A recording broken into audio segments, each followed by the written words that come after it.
Hey, this is Louis D. Fresh bringing it to you on a Saturday morning. I hope you are doing well. I really need these glasses right now. So let me take them off.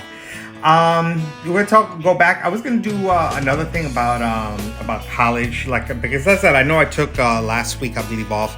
Unfortunately, Simba had passed away, and I want to take a little time. And so now I wanted to do something with the FAFSA. But I'm gonna do some more research today. Actually, I don't think it's ready yet, but I'm gonna take a look. And if it is, we'll talk about that for sure. But if not, well, I talk about tips for FAFSA. But I don't feel like talking about that because I'm 90% sure it's not ready yet. So I wanted to focus on this fish tank. It's as you can see where I am, I'm in my home office. So if you don't believe me, look at my archives. You'll know the background here. This is definitely my home office. And I've had this little tank here, I would say almost 2 years. 2 years. Yeah, almost 2 years. I got it in February 2 years ago. So, but it has taken a transformation. Why? It was my fault. You have to remember something with tanks, fish tanks. The bigger the tank, the easier it is to keep. The larger the reservoir of water, the easier it is to keep. The smaller the fish tank of water, the more you may have to do with it, the more it's more concentrated. So that's something to keep in mind. You know, the smaller the tank, the more chance of it messing up, as it were.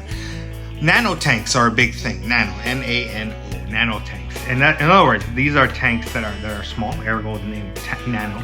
And they're used a lot in offices and small spaces, kitchen areas. They are. And I'm going to show you something kind of make sure I don't trip over myself that is a little unique about smaller tanks. But I noticed that I've been following these Primetime Aquatics. I think I'm goofing it up. They're on YouTube. And something that they reemphasize, and I emphasize all the time, and there's a point where I'm getting to, is that you need to do your research on your aquariums. And when you do your research, you kind of say, okay, like this is this fish or that fish, and you learn. Every fish is not alike, and everyone thinks, oh, it's betta fish and goldfish. That's the whole freshwater aquarium hobby. That's not. I wanted to have some small fish. I wanted to have multiple fish. So what could be small? And I found the smallest and readily available, somewhat readily, it's not always, somewhat readily available, chili rasboras. They grow at max is 1 inch. I'm using that. I know everybody uses the metric system. Here in the United States, we don't. So whatever 1 inch is in the metric system, centimeter, I don't know what it is, centimeter, millimeter. But in the US, we have inches. So the max it gets is 1 inch, and they rarely get to 1 inch. And they're thin, and they don't have a lot of girth. I said, this is the fish. So what I did was I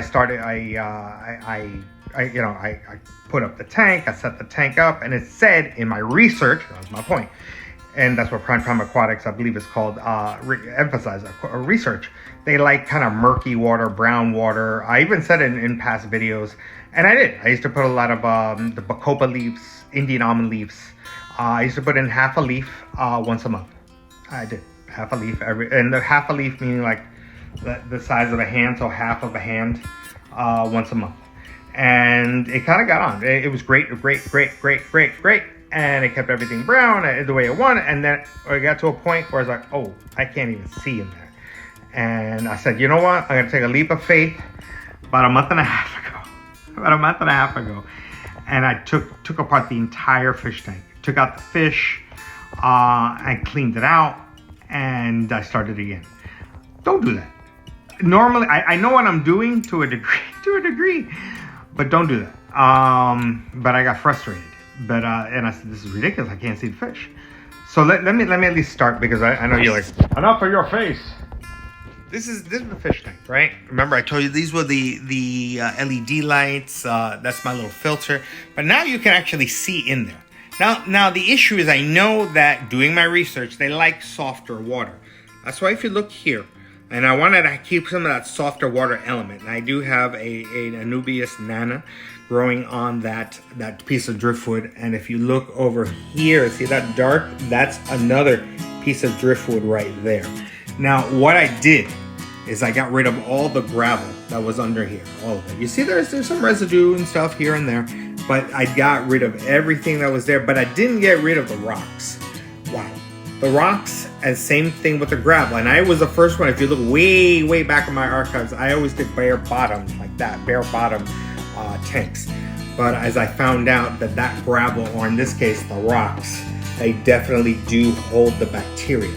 And let me show you what I mean by bacteria. Bacteria, like this. This bacteria, I not necessarily this brand, I'm not advocating the brand or anything, but get yourself some type of bacteria such as this. Not necessarily this, but such as this, because it does create a more favorable environment. And this is good for saltwater and freshwater, which I think is kind of cool. And it does create a more favorable environment. Now, with all this said, I know I'm being long-winded, but the idea was that it took a long time, even with this bacteria, for this tank to settle in. There was a white film on top of here. Primarily, I thought because of the air conditioning vent, and I think it was, but because it was not properly cycled, I got an incredible amount of white film up here. And even inside that filter, there was a white film. I think that, oh no, there's gone now. So what that white film was, is that the bacteria was not breaking things down. And so I really cannot emphasize enough that this is important, right? And even when you think, oh, you got it, and I shouldn't have done what I did, but I did because I couldn't see it anymore, right? And remember, when then I changed the water out, I use this thing called Stress Coat. I like this because it's both also an anti-stressor. Because I know my hand naturally shakes. An anti-stressor, it protects the fish. I'm not advocating anything because I want people to say, oh, it stinks. But I like it, so I'm gonna use it like that. I like it because it really helps heal them with stress, and I took everything out of here. And so I used both of these, and it really helped to cycle this tank. Now, with cycling the tank, right, you really do, and I always thought it was a bunch of nonsense. You need to cycle your tank, but it says even here, add fish immediately. It's a bunch of nonsense. And Primetime Aquatics, and I'm going to double check, and I'm going to put the name on my on the little thing on the bottom here, because I think they're really good, and I think they really give you solid information. It took literally an entire month for this little tank to get situated, and like I said, the plants I use up here, that really helped. The hornwort, and this is the same piece of hornwort. All the hornwort that you see in my two 75-gallon tanks and what have you, it's all the same piece of hornwort. And I just kept cutting it. And this, I cut it last week, and I have to cut it again next week because it grows incredibly fast. But I tell you what, it keeps the algae down. You see where the algae was right there, and I scraped it. And ever since this was about 6 weeks ago, ever since I decided to put in that hornwort, it stopped. And I put in this Java fern, and this is finally starting to grow. It was like stagnant. I use this from Aquarium Co-op. Again, I'm not advocating it because I don't want people saying, no, it stinks. I like it. It works. I put in about 6 drops, 2 drops per gallon. I love it. It really has popped this, and I really enjoy what has taken place. But sadly, embarrassingly, you have to remember to let your aquarium cycle. Even with these filters, I was changing the filter every other week. The filter cartridge, I'm just getting up for a reason. You really should do it once a month instead of every other week. I have a little light here that actually my wife rearranged my little desk, which is cool. One of the unique things I like is that you can get a back angle view of the fish tank. Most fish tanks, you can't get this 360 view. One of the things I like about a nano tank, you really can't get a 360 view of the fish tank. And so I wanted to show you too the back angle here. My little heater. Make sure you have a heater, especially I don't care how cold or how hot. You want to keep things pretty uniform. You don't want them to kind of stress out over temperature changes.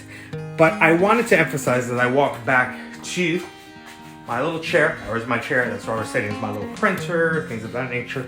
But here's what I really wanted to emphasize to you is that you really do need to cycle your fish tank, because even in a water change that I did last week, and I changed that filter, not the same day, I had one fish die because the tank was still not cycled. Did I say that clear enough? You need to let your fish tank cycle. You need to let it run. You need to get live plants. You need to, like a small tank like this, or whatever size your tank is, get a couple of feeder guppies, not too many, because else you'll never get them out of there. Just get a few, and let them pee and poo. What? That's part of the bacteria cycle. The feeder guppies are in your 10 cents to as much as 40 cents each. Get yourself about 5 of them, 10 if it's a huge tank, and that's it. Let it, because if the feeder guppies die, at least that's even more bacteria. Let things roll. And I'm embarrassed because I killed 1, 2, 3, 4 of these little chili rasboras. I have 11 of them in here. And what happened was it wasn't properly cycled. And how do I know when it's not properly cycled or whatever? Is that you'll see them up here sucking air. And they'll be sucking air, and oh my God, what are they doing? But now, you can see they're all hiding, they're all doing, because they're like, what's this guy with the camera? You see them up here, they're around here, they hide out. This tank has really knocked it out of the park. And I'm embarrassed because initially I thought I knew what I was doing, but Primetime Aquatics really hit it on the head. You really need things to settle, you need things to, and don't do what I did, which is to take apart the entire fish tank. But try to do it right the first time is what I'm trying to say. And so, like I said, I'm very happy now with what's happening here. Is finally and it finally is working, but it was not easy. It was not easy, and I really even knocking on the glass. They know that usually means food. I wanted to see if you could see a couple more. I don't want because I don't want them to get too rattled, but they are very little and they're awesome, and I love it for this little nano tank. So that's what I got. Again, like I said, I'm embarrassed because I thought I knew what I was doing. Apparently, I didn't know what I was doing, and I actually was thinking about you guys while I was doing this. And you need time. Fish tank, I can't speak for saltwater, but I know freshwater. You need time. You need time to let it settle. You need to put your aquarium dechlorinator. You need to put in your bacteria. You need to put in your live plants, and you need to let things settle. You do, and do your research. And that's really the summary of what I'm trying to say. Do your research. Take your time.